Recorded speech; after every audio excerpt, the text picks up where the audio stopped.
Domingo passado falamos, né, no capítulo 2, sobre o retorno à vida corporal, que é o tema desse capítulo 7 do livro 2, do livro dos Espíritos, né? Falamos também sobre a união do corpo, né? A alma do corpo e do aborto. Agora vamos iniciar agora a parte que fala das faculdades morais e intelectuais. Vamos tentar chegar ao final deste capítulo no próximo domingo, né? Mas vamos conversando, vamos passando, vamos trocando uma ideia. Qualquer dúvida, coloque no chat, qualquer comentário também, para que depois possamos trocar uma ideia melhor e esclarecer mais sobre esse mecanismo, né, universal de progresso. Tá bom? Vamos iniciar então aqui certinho agora. De onde vêm para o homem as qualidades morais boas ou más? Resposta do Espírito. São as do Espírito que está encarnado nele. Quanto mais o Espírito é puro, mais o homem é guiado para o bem. Obviamente, já entendemos do que se trata isso já, né? Já estamos estudando aqui já temos uma ideia de como funciona e, obviamente, entendemos que quem anima o corpo é o espírito. O espírito detém dessa condição, né? Que é a condição moral dele ainda, entendeu? Então, não tem nada de novidade aí, nada de milagre, de diferente daquilo que nós já vemos estudando, né? Parece resultar disso que o homem de bem é a encarnação de um bom espírito e o homem viciado a de um mau espírito? Resposta: sim, mas dize antes que é um espírito imperfeito. De outra forma, por-se-ia crer em espíritos sempre maus ou que chamais demônios. Uma outra complementação da pergunta de Kardec, né, a resposta dos espíritos, que também está falando algo que já sabemos, né? Deus criou todos, né, os espíritos, os filhos dele, simples e ignorantes. Conforme a caminhada, vamos evoluindo, progredindo. Obviamente, uns vão um pouco mais à frente, outros um pouco mais atrás, mas todos estamos em evolução, tá? Então, nenhum espírito é eternamente mal ou criado mal, tá? É momentos. Nós passamos, às vezes, na ignorância da questão, fazemos atos deliberadamente no mal, tá? Então, não tem essa questão. Isso é só para reforçar a ideia mesmo, para nós não se perdermos ao longo dos estudos, tá bom? Porque homens muito inteligentes, que evidenciam em si um espírito superior, algumas vezes, ao mesmo tempo, são profundamente viciados? É uma pergunta muito boa, né? Porque às vezes nós trocamos, né? A pessoa fez aquilo, mas como ela fez algo assim tão ruim? É uma pessoa inteligente, uma pessoa... Você já escutou isso? Ou às vezes até nós falamos isso já, em algum momento, né? A resposta dos espíritos é que o espírito encarnado não é tão puro, e o homem cede à influência de outros espíritos piores. O espírito progride através de uma insensível caminhada ascendente, mas o progresso não se realiza simultaneamente em todos os sentidos. Em uma etapa, ele pode avançar em ciência, em outra, em moralidade. Então, é bem explicativo essa resposta dos espíritos para essa questão, né? Nós falamos isso às vezes, comentamos, nossa, mas ele é inteligente, fez aquilo, mas como que ele pode fazer algo tão ruim assim, com essa inteligência? Às vezes, não é a virtude, não é só a virtude da intelectualidade que leva ao bem, né? Outras coisas também mais, nós precisamos ter a questão da indulgência, tem que trabalhar muito essa questão do orgulho, porque, na verdade, a inteligência em demasia, às vezes, ela infla o orgulho, o ego do espírito. E se ele não tiver uma condição moral de enxergar isso, de entender isso, ele acaba, às vezes, se equivocando em alguns atos que levam a ele a algumas situações de expiação. Tá bom? Então, vamos ver mais para frente alguns exemplos disso aí, vamos comentar mais. Mas para nós temos uma ideia de como funciona isso. Não quer dizer que um espírito inteligente, ele tem uma moral elevada. Como diz a resposta, você vai de acordo com o seu tipo de prova, com a sua condição. Aqui você se predispõe mais a melhorar. Tá? Então, é um pouco intelecto. Agora eu vou mais para essa questão da moral. Vamos ver isso aí. Se nós olharmos hoje o mundo, temos vários exemplos disso, né? Um que escolhe a moral, mas não quer dizer que não é inteligente, e outra vice-versa, tá bom? Que pensar da opinião segundo a qual as diferentes faculdades intelectuais e morais do homem seriam produto de diferentes espíritos encarnados nele, e tendo cada um uma aptidão especial? Quer dizer que, assim, um corpo tá falando a pergunta de Kardec, é um corpo onde vários espíritos tomam conta. Já sabemos a resposta disso aí já, né? Então, mas vamos ver o que os espíritos falam, na verdade.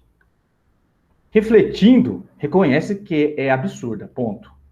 Já entendemos isso já. O espírito, ele é individual, ele é único, entendeu? Ele que toma o corpo, é ele que é dono do corpo. Vamos ver outros casos aí, vou citar aqui que às vezes parece que não, mas ainda é.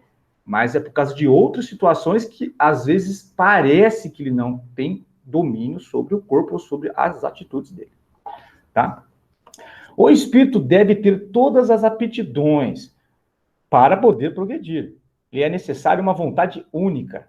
Se o homem fosse uma amálgama de espíritos, essa vontade não existiria e ele não teria individualidade, pois que em sua morte esses espíritos seriam qual um bando de pássaros escapados de uma gaiola.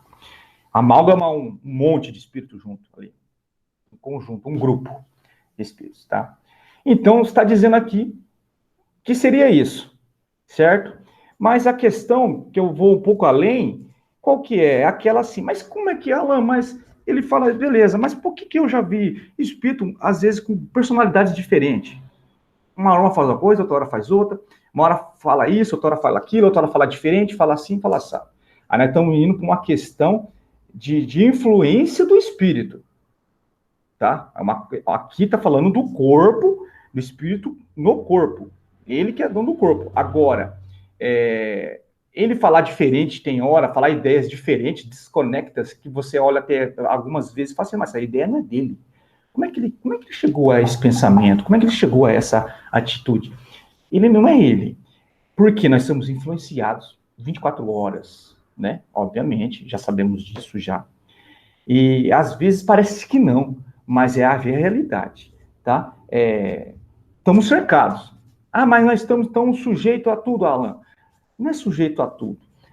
É o nosso pensamento que determina isso, né? Onde nossa mente frequenta, qual é a frequência da nossa mente, o que nós pensamos, quais são os nossos atos, as nossas atitudes.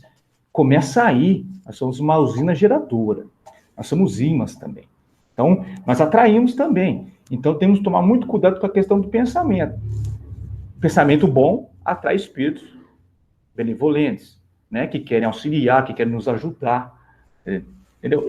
E o contrário também é verídico, tá? Então, temos que tomar cuidado com essas nuances, com esse entendimento, tá? Influência do organismo. O espírito unindo-se ao corpo se identifica com a matéria?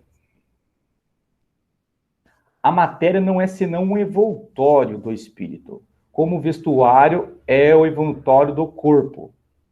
Unindo-se ao corpo, o espírito conserva os atributos de sua natureza espiritual. Tá?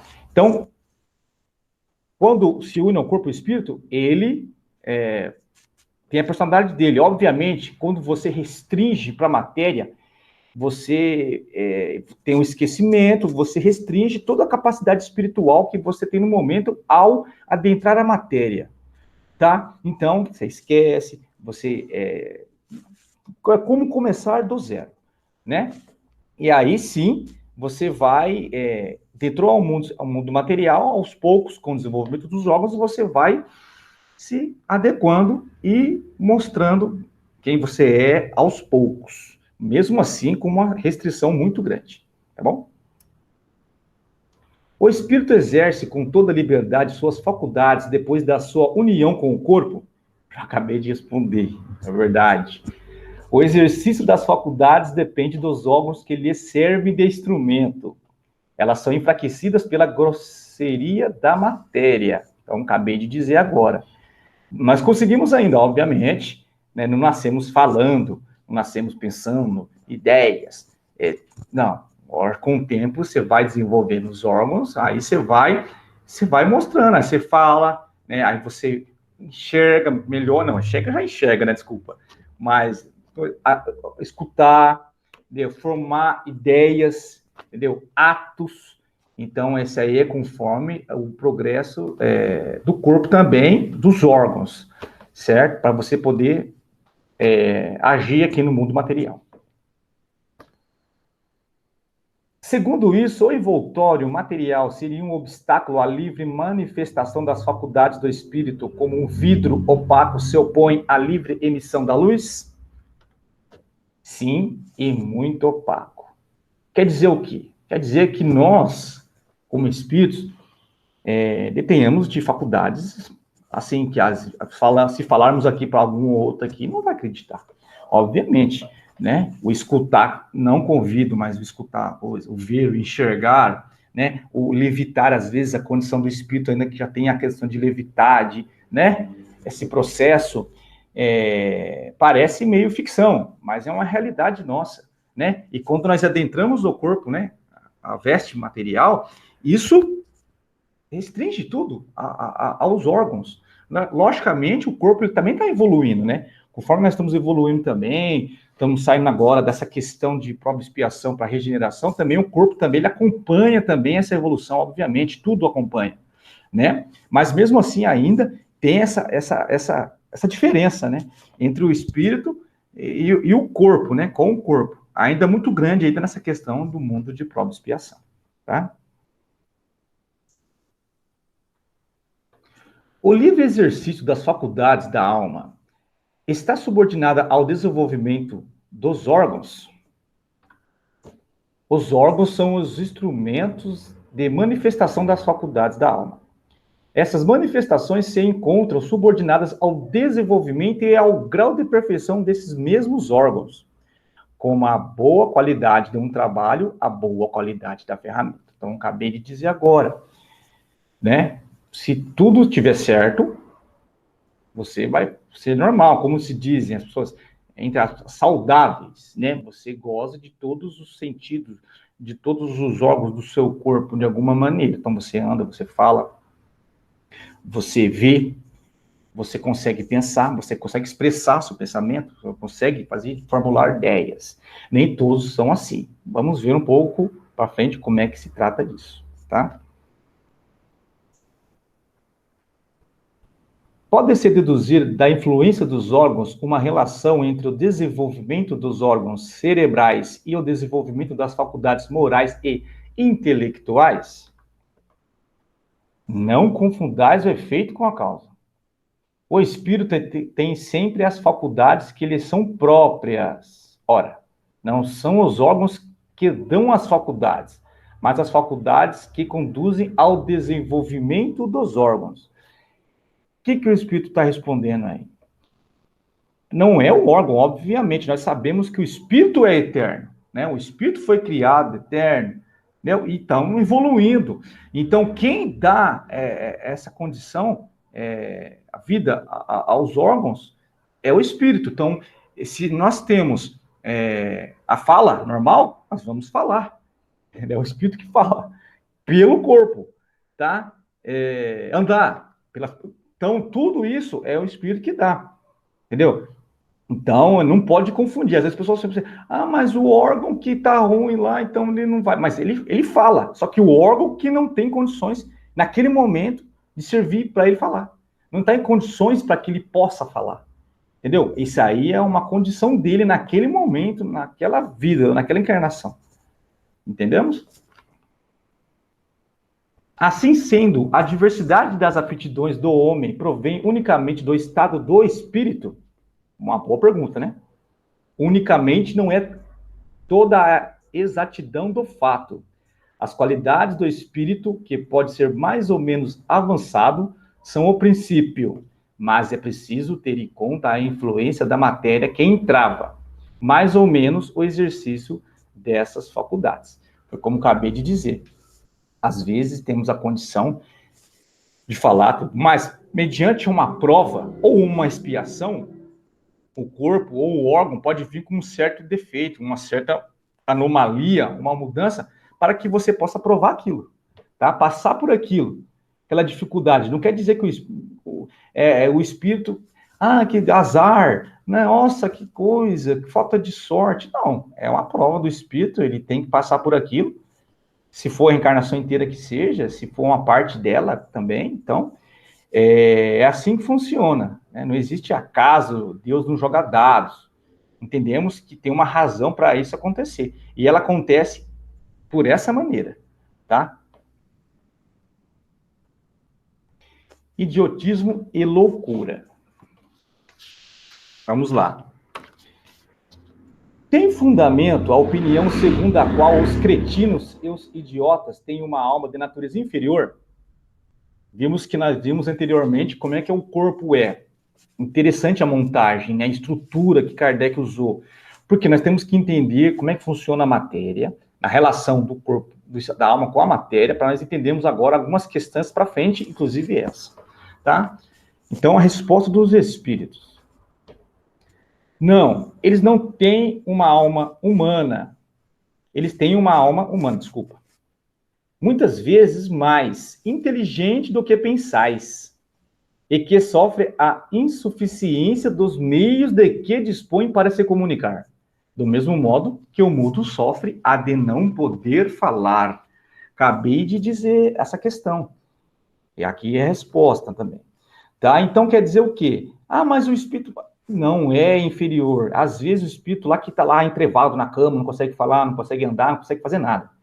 Ele é mais inteligente que nós que estamos andando, falando, conversando, interagindo.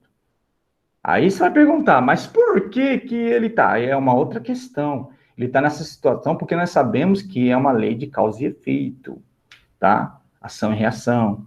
Então ele está ali naquela situação, mediante essa lei, algum auto deliberadamente contrário à lei de amor, né? Que levou ele a essa condição. Qual o objetivo da providência criando seres infelizes como os cretinos e os idiotas? Resposta do Espírito. São os espíritos em punição, habitando corpos de idiotas. Esses espíritos sofrem pelo constrangimento que experimentam e pela impossibilidade em que se encontram de se manifestarem por meio de órgãos não desenvolvidos ou desarranjados. Tá aí a resposta, às vezes, para aquela questão que fala assim, mas por que que ele nasceu daquele jeito, né? Nossa, por que que ele, nossa, ele tá desse jeito, gente? Ou durante a vida mesmo, a vida, daqui a pouco acontece algo, nossa, aconteceu isso com ele, meu Deus do céu. Logicamente, temos que ter a compaixão. Compaixão é o que nos leva à indulgência, que nos leva a outras virtudes mais, tá? Mas temos que ter em mente que aquilo tem uma razão de ser. Por mais que seja chocante, algumas coisas sejam brutais, eu entendo isso, entendemos isso, obviamente, temos que entender que tem uma razão por trás disso. Tem uma história por trás disso, às vezes tem uma dívida, um débito por trás disso. Obviamente, cabe a nós, como irmãos, né, orarmos, né, fazermos tudo para amenizar esses tipos de prova, mas não tentar retirar ou condenar, ou se revoltar contra Deus, certo? Essa é a ideia, porque nós sabemos de onde vem agora, tá? Temos a razão de entendermos que vem disso, é uma razão. Então, uma lei de causa e efeito, e está mostrando o porquê que acontece isso. Como diz Divaldo em suas preces finais, né? É mais uma vida só, é só essa vida. A próxima, ele vai poder andar, vai poder ver, vai poder falar, tá? Qual será o mérito da existência para seres como os idiotas e os cretinos que não podem fazer nem bem nem mal, não podendo progredir? É uma expiação imposta ao abuso que fizeram de certas faculdades, é um tempo de prisão. Muito pequena resposta, muito bem explicada, entendimento claro, não tem nem como assim, contestar, argumentar algo nesse sentido, né? Então, é a verdade. Hoje, se nós olharmos aí, acontece isso aí diariamente, tá bom? É assim que funciona a lei do nosso pai de progresso. Um corpo de idiota pode, assim, abrigar um espírito que animou um homem de gênio na existência precedente? Sim, o gênio às vezes torna-se um flagelo quando dele se abusa. Isso nós vemos bastante. Obviamente, se nós puxarmos na história as barbáries que ocorreu, tecnicamente, muitos desses espíritos que praticaram, participaram desses atos deliberadamente, com um sentimento menos nobre, obviamente, eles estão resgatando junto conosco aqui agora também, tá? Esses débitos, isso é normal, né? Em reuniões que nós estamos participando, é normal isso aí, na verdade, é essa a situação, tá? Que nós vivemos hoje. Nós estamos aqui para isso, para nós podermos auxiliar, porque um dia nós somos também auxiliados, tá? Então, é uma corrente. Então, isso é normal, isso aí. Entendeu? Então você tem a oportunidade, tem a ferramenta, naquele momento e você não usou ela adequadamente, obviamente você vai ter que responder por isso. Tá? É o talento que você enterra, que você não, entendeu? Que você não usa adequadamente. Obviamente, posteriormente você vai ter que pagar por isso, de alguma maneira. Então isso é normal, tá? O importante é nós podermos estar sempre ligado nisso, sempre aprendendo, entendendo, compreendendo, aceitando, para aí sim nós conseguimos colocar em prática e mudar o rumo de nossas vidas, dando exemplo para esses que estão vindo também, que estão ainda nessas situações ainda, né? O idiota no estado de espírito tem consciência de seu estado mental? Sim, muito frequentemente. Ele compreende que as cadeias que entravam seu voo são uma prova e uma expiação. Obviamente, a prova é aquele espírito que já tem uma consciência. Ele aceita aquilo ali sem murmúrios. Obviamente, não é fácil, é penoso, mas é uma prova. Quem espia um pouco, ele também tem que passar por isso, obviamente. Mas às vezes ele está revoltado, ele não aceita tal situação. Às vezes é compulsoriamente. Ele está indo ali para essa encarnação, para essa expiação, tá? Mas eles têm essa ideia já de não poder exercer isso, tá bom? Por que motivo a loucura leva algumas vezes ao suicídio? O espírito sofre com o constrangimento que experimenta e com a impossibilidade em que se encontra de se manifestar livremente, por isso busca na morte um meio de romper os seus laços. É aquela situação que nós falamos também do aborto, né? Várias situações de vida no aborto, em qualquer momento é o espírito que recua a prova, tá? Ele, se tiver a oportunidade, ele recuar, ele não aguentar, ele vai fazer isso, ele vai cometer. Só que assim, muitos ignoram, às vezes, a lei, né? A lei. Ele está complicando mais a situação dele, que já é complicada, e essa oportunidade de ele poder sair, amenizar, pagar um pouco, espiar um pouco, ele vai se complicar um pouco mais, tá? Por isso que é muito importante esse entendimento, como disse, esse entendimento, a busca desse equilíbrio para poder passar pelas provas, tá bom? O espírito do alienado se ressente depois da morte do desarranjo de suas faculdades? Ressentir, ele ressente, ainda ressoa ainda aquela condição dele ali, como encarnado naquele momento lá, no mundo espiritual. Ele pode sentir algum tempo depois da morte, após, até que esteja completamente desligado da matéria, como o homem que acorda se ressente algum tempo da perturbação em que o sono mergulha. Já falamos sobre isso também, né? Referente a essa questão do voltar para o mundo espiritual, né? Ah, estamos aqui e tal, desencarnou, pá, beleza, tô legal, tô bem, tô chique. Não é bem assim, né? Nós desencarnamos, nós somos quem somos, pensamos o que pensamos ainda, comungamos naquilo que não comungamos, né? Já dei um exemplo para vocês, já da avó da Elane, da minha esposa, que ela passou por um período, por causa de uma ideia que ela exerceu durante anos, décadas. Então, não é bem assim. Se dá o mesmo aqui nessa situação, é uma lei, né? Com o tempo, conforme ele for indo, for se desmaterializando, ele vai recobrando a consciência, mas cada um ao seu tempo. Por que a alteração do cérebro pode reagir sobre o espírito depois da morte? É uma lembrança. Um peso oprime o espírito, e como ele não teve conhecimento de tudo o que se passou durante sua loucura, precisa sempre um certo tempo para se pôr ao corrente. É por isso que, quanto mais durar a loucura durante a vida, muito mais tempo dura a opressão ou constrangimento depois da morte. O espírito liberto do corpo se ressente algum tempo da impressão dos seus laços. Como acabei de dizer. Por que os espíritos falam isso? Vamos ver no livro dos espíritos, no estudo, essas afirmações. Sempre porque para nós temos a ideia mesmo, a clareza de como funciona esse mecanismo. Não existe um milagre. O milagre ele é atribuído àquilo que você não conhece.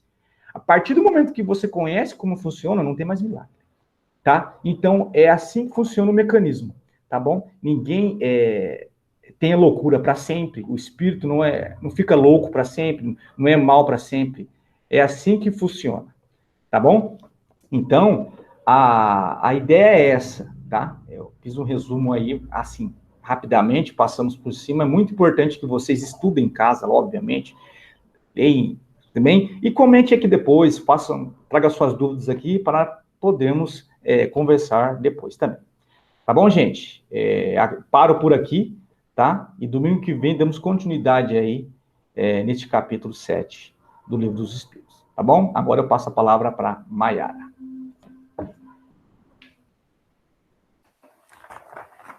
Então, pessoal, hoje nós vamos dar continuidade, né? Em mais um domingo, nós já estamos numa caminhada de 4 encontros, falando do capítulo 11, que é amar ao próximo como a si mesmo. Esse capítulo tão importante, discutimos ele com muito cuidado nesse momento crucial da nossa caminhada terrena, nesse momento de pandemia, está colocando à prova, né, e está nos chamando a uma reflexão muito grande do que nós queremos, do que nós somos, né, para onde caminha a nossa sociedade, a nossa humanidade. Então, nesta caminhada, nós falamos do amar a si, né, o quão é importante eu trabalhar as minhas virtudes, eu olhar para dentro com o mesmo carinho que Jesus pede para amar ao próximo, olhar para dentro com esse mesmo caminho, para que eu consiga me enriquecer, para que eu consiga curar as minhas chagas e assim ser alguém de qualidade, né? Ser alguém proveitoso para esse próximo. Lembrando que todo o cerne dessa questão, desse capítulo, está nos 2 mandamentos principais do Evangelho, que é amar o Senhor ao teu Deus, de todo o teu coração, de toda a tua alma e de todo o teu espírito. E o segundo mandamento, que é amar ao próximo como a ti mesmo, o título do capítulo.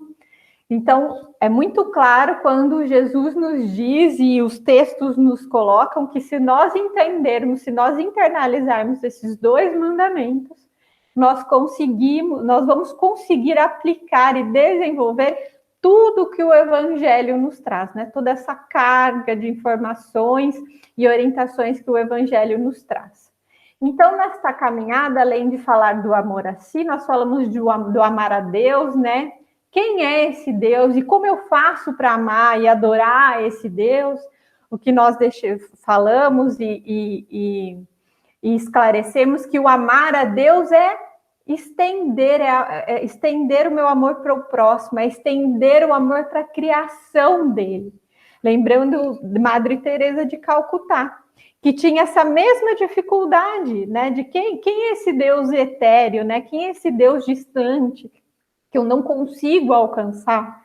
E aí ela entende que Deus é o próximo. E aí, quando ela foi questionada por um dos seus acolhidos, quem era o Deus dela, né? Já que ela estava na Índia, que a Índia ainda é politeísta, e ela responde: meu Deus é você.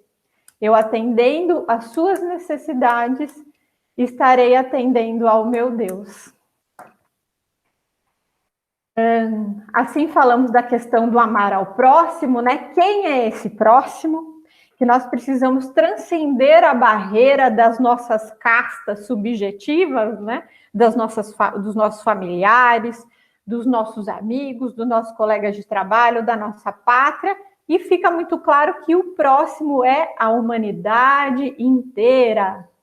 E de que jeito que eu amo o próximo? Fazendo a caridade, seja ela beneficente ou benevolente. A beneficente é de bens materiais, isso é importante. Tem muita gente que tem essa necessidade material e ela deve ser atendida.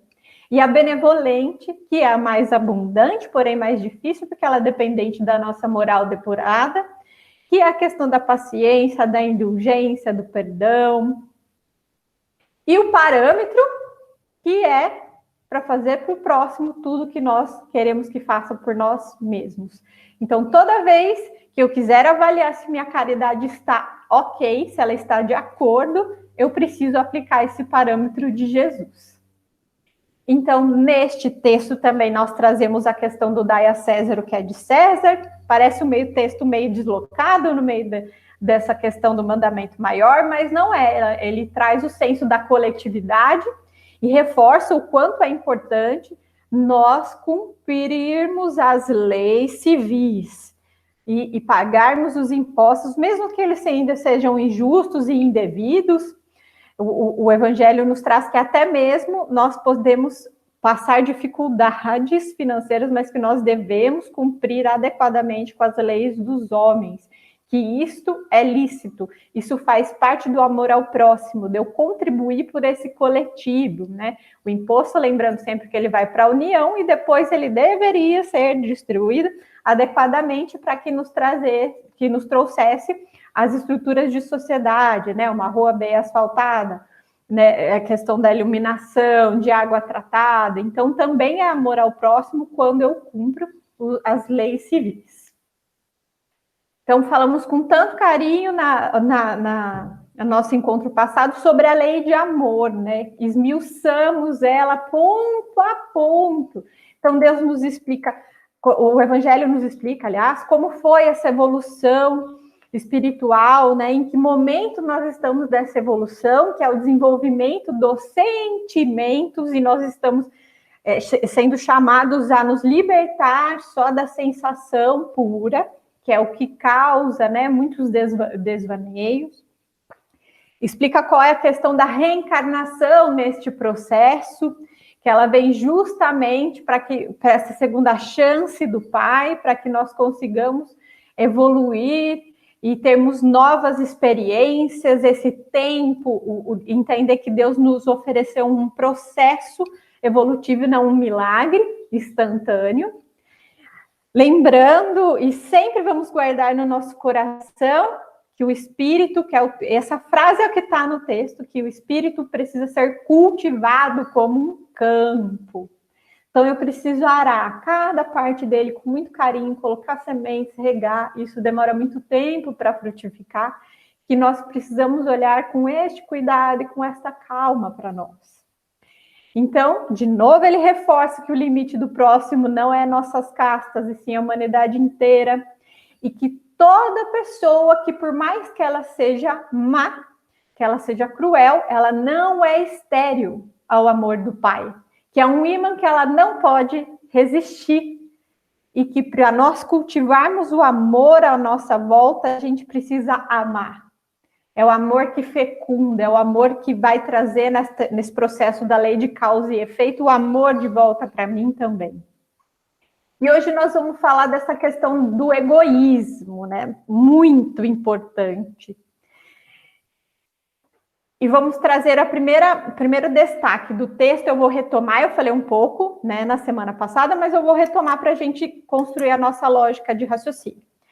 Então, o primeiro destaque do texto é: o egoísmo é, pois, o alvo para o qual todos os verdadeiros crentes devem apontar as suas armas, dirigir as suas forças, a sua coragem. Digo coragem porque dela muito necessita para cada um vencer a si mesmo, mais do que vencer aos outros. Então, o texto nos faz um chamado para nós, que eu não devo apontar o egoísmo do outro, que eu não devo combater através de guerras o egoísmo do outro. Nós vemos, nesses últimos tempos da nossa caminhada de sociedade, em algum momento um país invade o outro porque fala que a doutrina do outro é uma doutrina egoísta, uma doutrina que massacra, né? Um governo totalitário. Então, como sempre, eu estou olhando do vizinho, mas será que eu olhei a minha pátria? Será que a minha pátria ainda tem totalitarismos que precisariam ser vencidos? Então, pensando do ponto de vista individual, o texto é muito claro, ele fala que eu devo combater em mim, primeiro. E o outro deve ser responsável pelo egoísmo que lhe cabe. Em relação a essa coragem que ele vai repetir em vários pontos do texto, justamente porque o combate ele é interno e é individual, é de si para consigo, eu preciso ter paciência quando o outro agir com egoísmo em relação a mim, e quando esta minha luta contra o egoísmo em atitudes caridosas, benevolentes e afáveis, ela também vai ser ridicularizada. E justamente por isso eu preciso ter coragem para continuar essa caminhada. O egoísmo, ele é a base de todas as nossas infelicidades. Quando eu digo infelicidades, eu não estou dizendo de dificuldades. É muito claro sobre essa questão evolutiva reencarnacional, que nós vamos estar encarnados e colocados à prova, colocados em alguns momentos, né?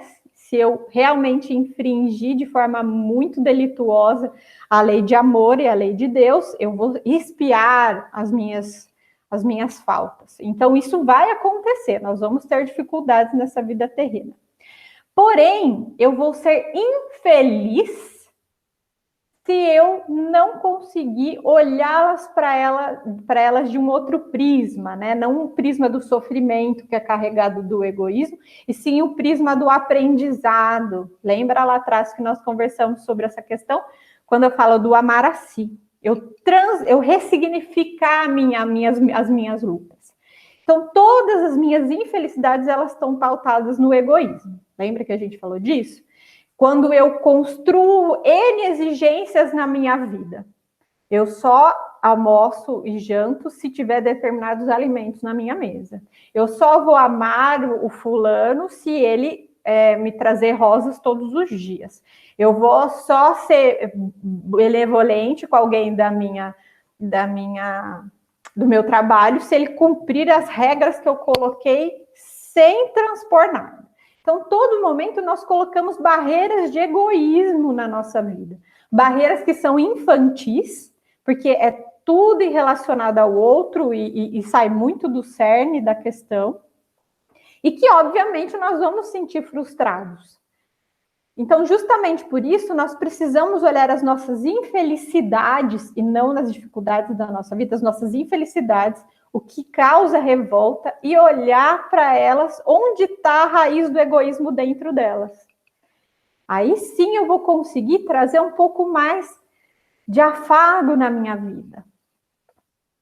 Porque justamente, eu vou colocar o outro destaque que eu separei desse texto que fala que sem a caridade não haverá descanso para a sociedade humana. Digo mais, não haverá segurança.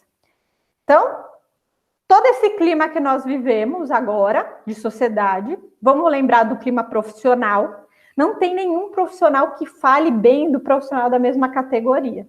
O tempo todo é um profissional falando mal da atuação do outro. Nós andamos, ou quando nós estamos no meio coletivo, nós nos sentimos apreensivos, porque nós achamos que o tempo todo alguém vai nos fazer mal. E este clima aqui de insegurança, ela nada mais é pelo o egoísmo. Esse é o modus operandi da nossa sociedade atual.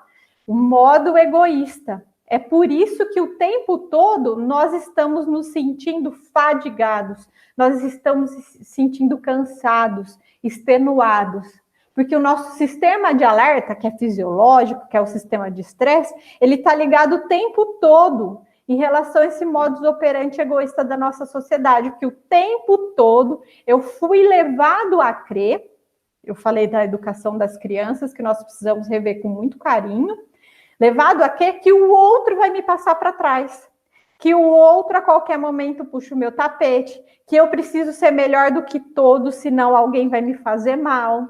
Então, nós fomos criados para ter esse modus operandi egoísta funcionando a todo vapor.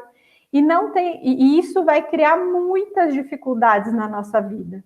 E muitas barreiras para o amor verdadeiro, e isso vai nos fustigar e nos cansar. E trazer, principalmente, as nossas debilidades mentais, né? Porque hoje nós desenvolvemos N transtornos, principalmente o de ansiedade, justamente por isso. Porque o tempo todo nós estamos sendo fustigados, né? Nós precisamos manter a nossa situação de alerta. E aí, por onde nós corremos, né? Qual é o nosso caminho? O que Deus nos pede? E ele fala que um dos nossos caminhos em relação ao egoísmo, que é para a gente, eu vou até ler do texto, direto do texto aqui que está na minha mão, o Evangelho, esforçar-vos por não notar aquele que vos olham com desdém. Então não vamos ficar o tempo todo procurando quem nos pode prejudicar, né? Manter esse sistema de alerta ligado o tempo todo. Vamos nos desvencilhar disso e olhar para a nossa tarefa individual e seguirmos do nosso caminho do bem. Porque é isso que a sociedade nos pede, né? Olha, mantenha os seus olhos abertos. Você tem que o tempo todo prever onde o outro pode puxar o seu tapete, seja na vida pessoal, sentimental, profissional. E ele pede para que a gente desligue esse modo e fale, não olhe para o outro. Não olhe para o outro que pode te fazer mal. Olhe para a sua lição, olhe para o teu caminho. E justamente por essa questão de eu não olhar para esse que me trata com desdém, se eu olhar para ele, se em algum momento eu detectar, lembrando sempre que eu tenho que trabalhar com a paciência e com a coragem que o texto nos pede. Porque quando somos fustigados no nosso ego, é aí que as máscaras caem. Por quê? Nós mantemos uma certa camada de paciência, de cordialidade, mas justamente para manter as aparências e manter essa questão das relações e dos nossos interesses ali girando os pratos. Mas quando nós somos fustigados no nosso ego, aí as máscaras caem. Aí eu ajo com grosseria. Aí aquela pessoa que você nunca esperava que ia reagir com violência, reage.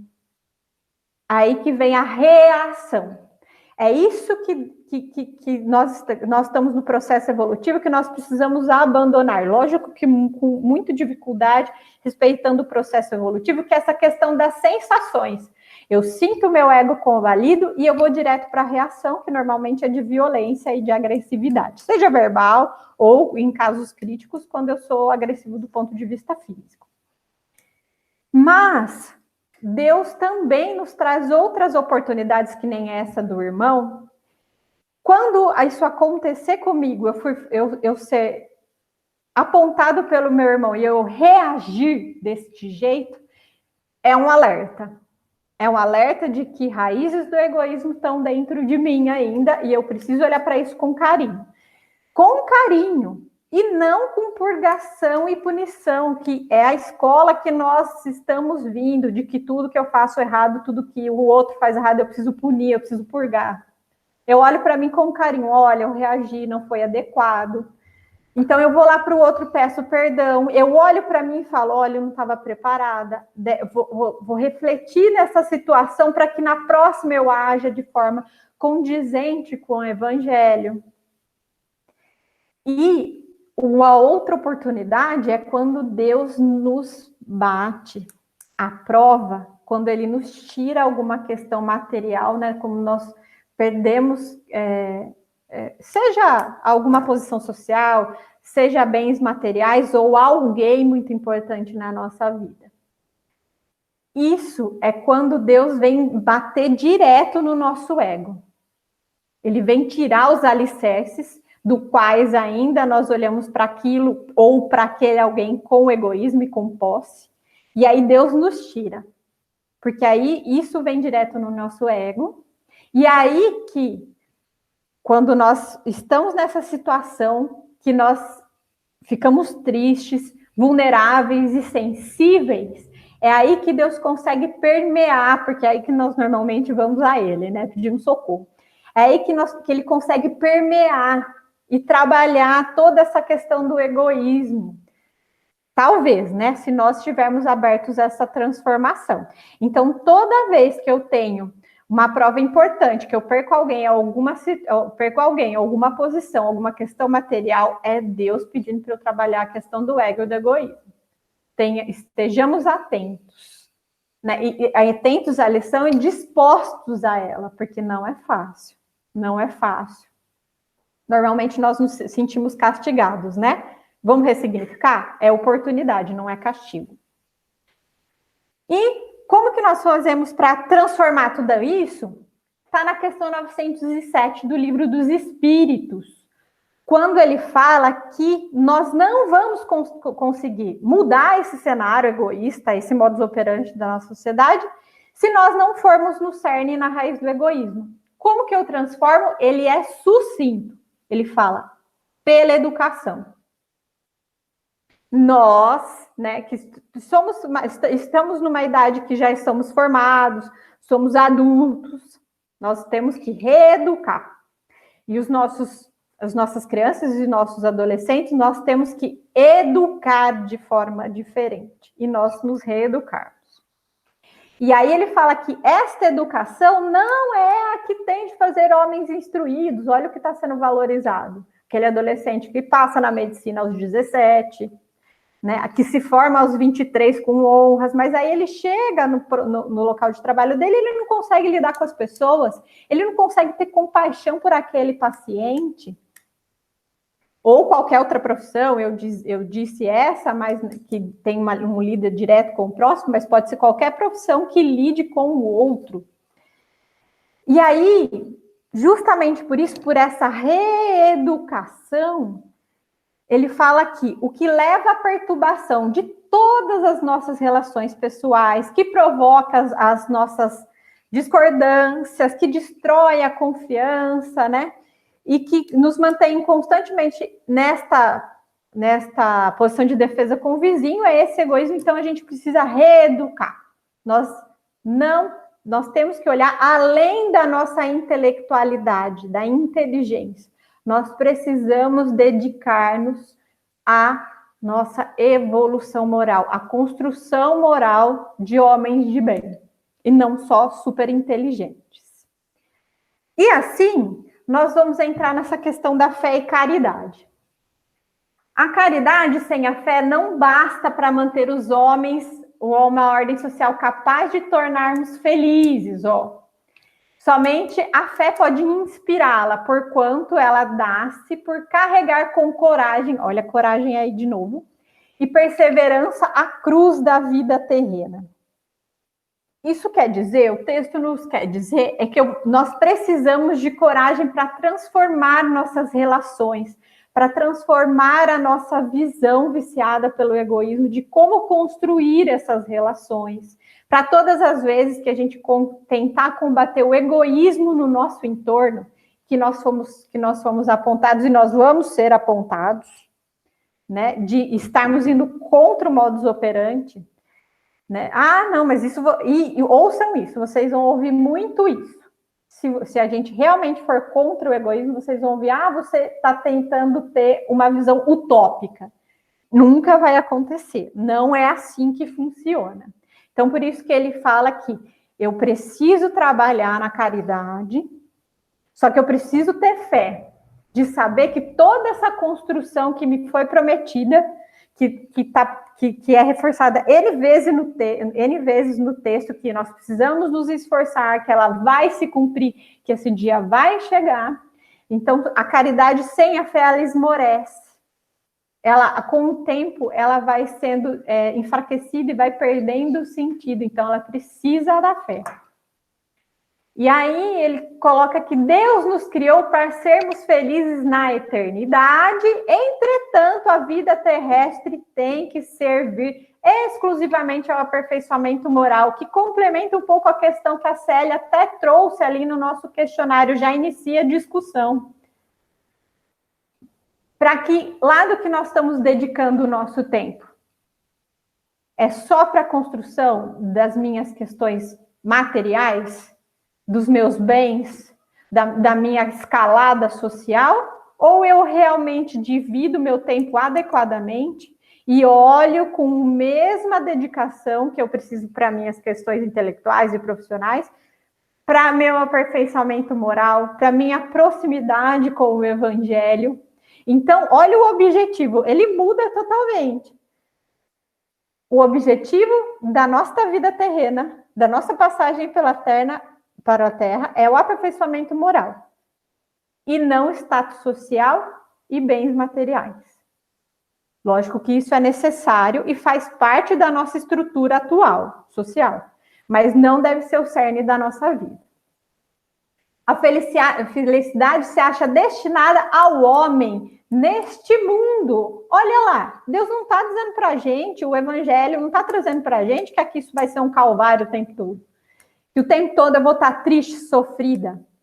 Vou estar se as minhas relações e as minhas atitudes estiverem pautadas no egoísmo. Ele disse, aqui no texto, é muito claro, que todas as infelicidades estão no egoísmo. Então, se eu estou infeliz o tempo inteiro, eu preciso me transformar. Eu preciso me transformar. Porque ele está dizendo que eu posso ser feliz nessa terra.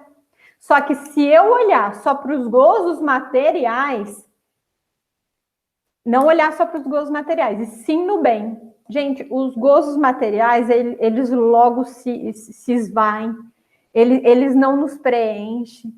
Sempre tem uma coisa nova acontecendo e nunca é suficiente.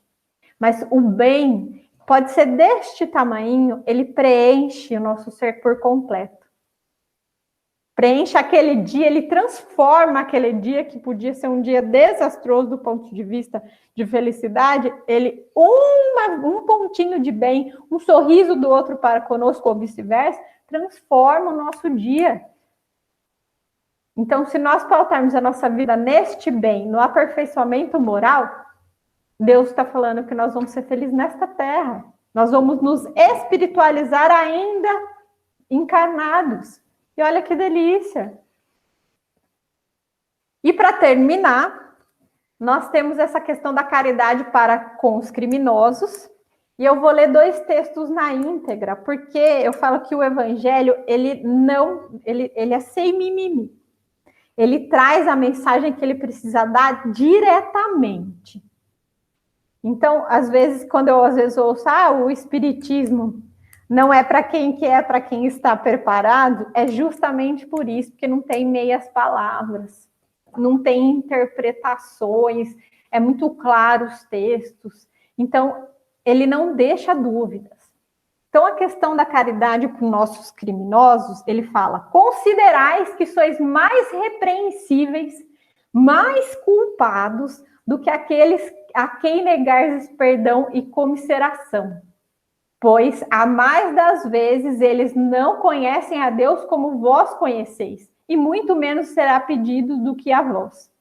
Então, aquele irmão Ele ainda não teve as mesmas, pode ter não ter tido as mesmas oportunidades que nós tivemos, pode ter tido uma vida de violência que o levou a replicar isso. Então, ele é muito claro que se nós olharmos com punição para esse irmão, ou nós o tratarmos com punição, nós somos mais repreensíveis que ele. E aí a outra parte do texto fala, pois ainda exercitar essa virtude, que é a benevolência, ele está dizendo aqui, né? Sublime com relações a esses seres pelos quais nenhuma utilidade terão as vossas esmolas. Então ele está dizendo que eu posso dar todos os bens materiais para esse irmão que ainda está no crime, ainda está na violência. Eles não vão resolver nada, mas olha o que resolve. Algumas palavras de consolo, de encorajamento, de amor conduzirão ao Senhor Supremo. O contato com o amor vivifica, ele transforma. Ele faz aquele germe que ele está dizendo que é latente, que é um ímã, que todo mundo vai para o amor. Se eu olhar com amor, se eu estender a mão com amor para essa pessoa que ainda está no crime, isso vai vivificar. Eu vou regar esse germe de amor que todos temos. E não consigo ler esse trecho do Evangelho sem lembrar do abraço do Drauzio Varela naquele presidiário que foi televisionado e tão criticado. Nós ainda esperamos, tem ainda, né, uma parte das pessoas que ainda espera que Jesus voltasse. E era exatamente isso que Jesus ia fazer, que o texto fala que ele ia fazer. Ele ia se aproximar e ele ia dar o consolo, e ele ia dar o abraço. E olha o quanto o Drauzio foi fustigado. E tá aí a coragem. Ele teve a coragem de abraçar um presidiário em rede nacional.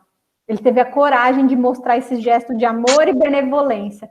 Que esse gesto seja exemplo mais atual do que Jesus nos pede para com esses irmãos.